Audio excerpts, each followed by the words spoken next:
So yesterday, former secretaries of defense signed a letter denouncing the purge of the chairman of the Joint Chiefs of Staff and top generals and admirals. This was the purge that Trump did last Friday night.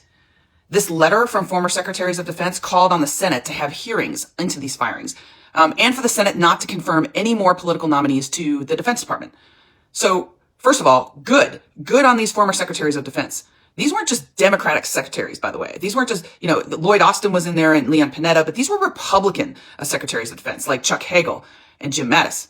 And it's absolutely unprecedented for these former secretaries to speak up like this. And I, for one, am really glad because it shows the magnitude of how bad of a decision it was to fire these top military leaders for no apparent reason other than their oath being to the Constitution itself and not to Donald Trump, or some bullshit reference to diversity that they've had. Look, the Senate should hold up any further nominations to the Pentagon at all, including the next chairman of the Joint Chiefs of Staff nominee, a man with apparently a stellar military record in the National Guard, but without the qualifications that are required by law to fill the position.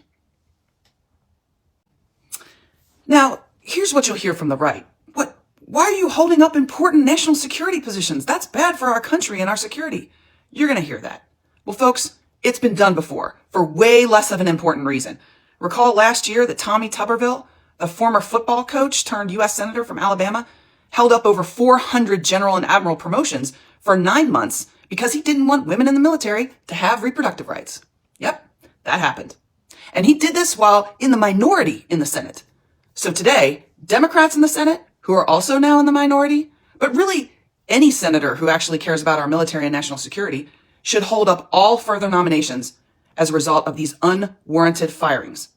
It's a breach of civil military tradition and a dangerous precedent for our security.